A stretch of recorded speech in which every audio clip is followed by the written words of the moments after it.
We...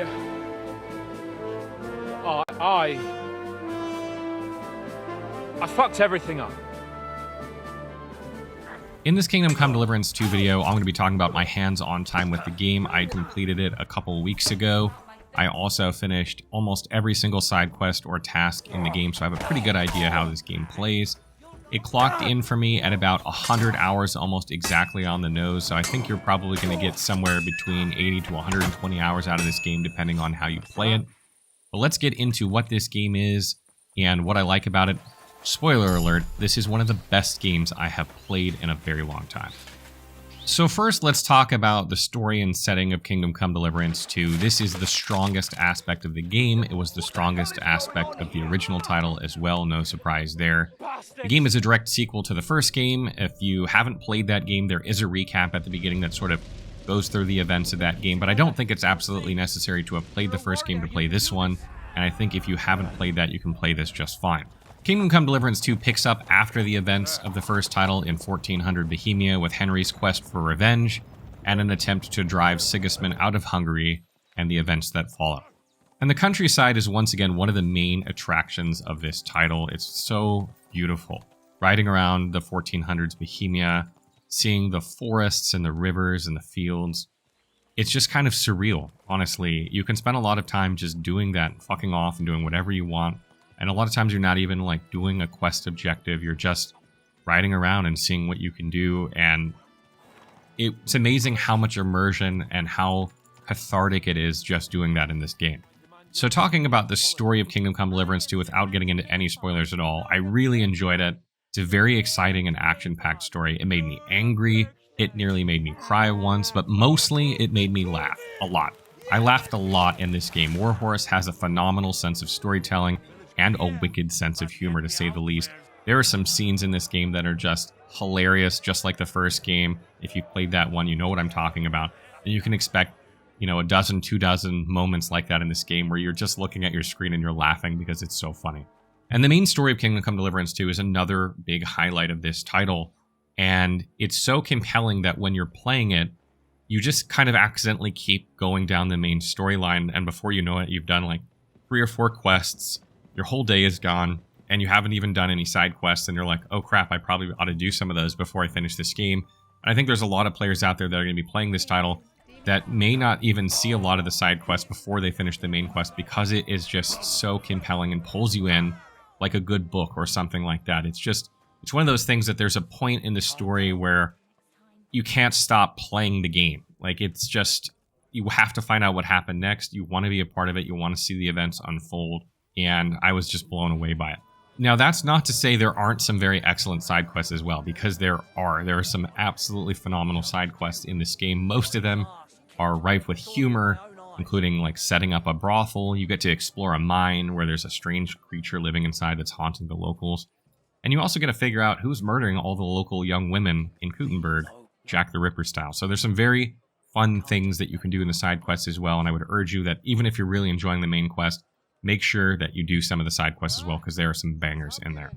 There are, however, many filler quests and tasks as well in Kingdom Come Deliverance 2. Some of them can feel quite mundane and repetitive by the end. Some of them are really long without much payoff or much interest. And honestly, when I was playing, I almost wish that I had a list of like which quests I should do and which quests I should skip, because I'd say probably like a third or somewhere in there of the quests in this game are just filler that you don't really need to do. But the main quest and a bunch of the side quests are absolutely fantastic. So moving on a little bit to the gameplay, let's get into how this game plays. The main gameplay is very similar to the first game. If you've seen any gameplay footage leading up to the reviews, you'd probably know this.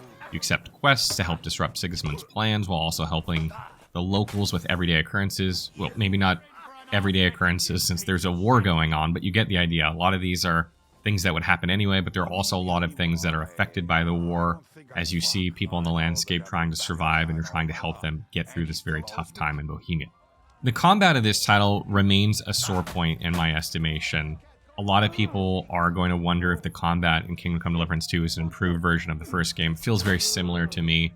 You kind of end up relying on master strikes predominantly if you're using like a longsword like I did in my playthrough. Or you just mash R1, frankly, or right-click on your mouse. there isn't a lot of strategy. The hitboxes don't seem to work a lot of the time.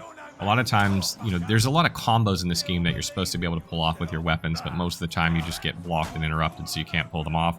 I'm not even sure what the point of a combo system is, since most of the time you don't end up doing one anyway. And honestly, by the end of the game, I was just mashing left click as fast as I could on every enemy that I saw, except maybe when I was outnumbered like 5-1. And then I would just wait and do master strikes and I would win every fight. So there isn't a lot to combat in this game. Combat is not the main focus of this game. You shouldn't be playing it for the combat. But I was hoping for some improvement, and it doesn't feel like it's gotten better really at all. Henry has a lot of progression in this game. When I did our first impressions video a few weeks ago, I mentioned that it feels like Henry really sucks at stuff. There's an event that happens at the beginning of the game that kind of sets him back from his progress of what he made in the first game that sort of lore-wise explains why he's set back. And he definitely sucks for a little bit at the beginning, but I will say by the end of the game, he is just handing out ass-kickings left and right. He is absolutely devastating by the end of the game, and I would say probably after the first 20 to 30 hours of the game, you really start feeling Henry get a lot stronger through the progression system, which is basically based on the actions that you do in the game. As you use certain weapons, as you do certain activities, you gain proficiency in them, not unlike something like Oblivion or Skyrim or something like that. And you definitely feel Henry getting stronger throughout the game, so I really like that. The quests are kind of the main activity that you're going to be doing when you aren't exploring. A lot of them have multiple outcomes and can be solved many different ways. You can fail them if you do things like maybe murder somebody in one of the quests that you shouldn't have. That happened to me a few times. But there's a lot of things that you can do. For instance, like if you're tasked with helping someone and then you go talk to someone else and they say, no, this person's really the bad guy, you kind of often get put in a situation where you have to decide who you want to help. And I do enjoy that, as it makes you really think about what you're doing in a quest rather than just following the quest line and having the decisions made for you. And the crime system in the game is absolutely amazing. The fact that you can steal from people, murder people, get away with it, or get caught. I really immerse myself in this a lot when at the beginning of the game, just kind of seeing how far I could push it. Had a lot of fun doing that. Kind of got it out of my system and then started playing the game a lot more traditionally after that. But I really enjoy the fact that it's there for people who want to, use it to their advantage. I definitely lockpicked a lot. I definitely, killed the random person here and there and just so I could see what loot they had. It can give you a leg up early on when you need equipment and gold. So I really like that system in this game. I think it has a lot of fun to it. And something I'll just comment on before I wrap up the gameplay section is that Kingdom Come Deliverance 2 and Kingdom Come Deliverance 1 have this attempt at realism and immersion that borders repetitiveness and mundane. That is to say that, when you go to repair your weapon, you have to repair it. When you go to craft something, you have to craft it. And, when you're going on a quest to do something and there's an objective like carry sacks of grain, you have to carry them and you're slow. Things like this really add to the immersion of the game. It makes you feel like you're actually doing the things that would be happening during this time period or what is expected of you from the quest objectives. But sometimes it's a bit of a double-edged sword where it feels like, why am I carrying sacks for 5 minutes? I had, an hour to play this and I spent 5 of my minutes just carrying sacks really slowly, which can be kind of boring. But I will say, for the most part, I think they nailed this. It feels more immersive and real than it does repetitive most of the time. There are definitely some points in the game where that repetitiveness and mundaneness can creep in, and I think it's going to vary a little bit from player to player, how much of that they enjoy and how much of that they dislike. Moving along to audio-visual and design, the voice acting in Kingdom Come Deliverance is some of the best in the industry. It's absolutely fantastic. It's what makes the game so good. Even with the good storytelling and the good story, if the voice acting was bad, it would absolutely ruin this game. But since it's so good, you want to listen to every character speak. There are so many voice lines in this game. I heard it was more than Baldur's Gate 3, actually, breaking the record, which is incredible. And I really, really enjoy it. I do wish maybe they had a little bit more variety in terms of voice actors. They seem to use the same ones a lot. I can sort of understand that given how many voice lines there are and how many characters there are. But I wish they'd had maybe 20 to 25% more voice actors in this game, because you do notice that some of the main characters of the title do have the same voice, and it's a bit weird sometimes. You could kiss my ass. Count yourself lucky you had your pal here. Otherwise, we'd Mind have your own dragged you out of business. town with our teeth. Dummheit! You would lose your teeth blitzschnell and end up on your arse. Stop this shit, all of you. I'm sure you all have better things to do. So off you go. Facial animations and body language are stiff here and there. It looks kind of like it's not synced or buggy in some places, and then in other places it's absolutely phenomenal, looks completely natural, the scenes look great.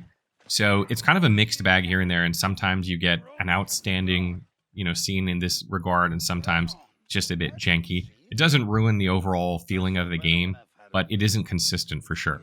The music of the game is absolutely mind-blowingly good. It's so fantastic, the music of this. I was lucky enough to hear the orchestra that does the music for this game live in Prague. That was amazing. And the way they've done the music at certain parts in the main story and side quests, it just gives you goosebumps. You get goosebumps when you're watching it, like you're watching some epic movie, and that scene comes on and like the hairs on your arms just stand up.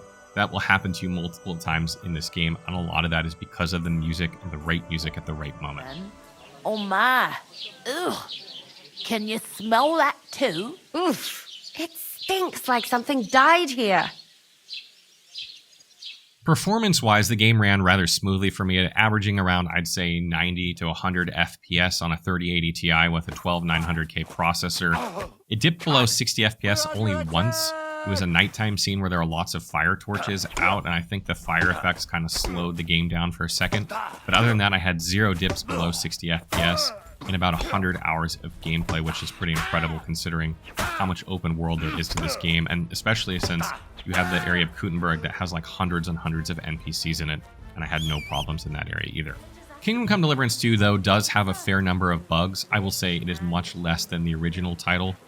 Most were unimpactful on my gameplay as a whole, so they didn't really stop me from playing. There were the rare occasion where a quest bugged out and didn't work, but 99% of the time when that happened, just reloading from my last save fixed it. So I didn't have anything game breaking. I was able to complete every single quest that I did. Sometimes I just had to reload once. I'd say it was less than a handful over 100 hours, so that's pretty good. But nonetheless, there are some bugs here. I do expect a lot of these to be fixed. I expect there to be a day one patch where they improve some of these things. I was playing almost a month before the game came out, so some of these things I'm sure are getting polished up. I also had 2 crashes in the 100 hours or so that I played, which I think is more than fine. It didn't really ruin or affect my gameplay in any way. When it comes to the replayability of Kingdom Come Deliverance 2, there is some replayability to be had in the game, as there are important decisions that impact outcomes. But it's really hard to say how much actually changes without seeing everything. It feels like to me that I can't quite get a clear understanding of what makes certain outcomes happen. And it seems like a lot of the big choices, the most impactful ones, happen near the end of the game. So you could just make a case for replaying the last 10 hours or so of your first playthrough, and you could probably get most of the replay value from a decision standpoint out of that. There's little to no build variety in Kingdom Come Deliverance 2, since you have enough perk points if you max out every stat and every skill to get every perk. And combat isn't really a motivating factor in replaying this game because the combat isn't very good at all. So you're not going to replay it to play a different build style of combat because it's basically the same no matter what you do. So that's not really a reason to replay it.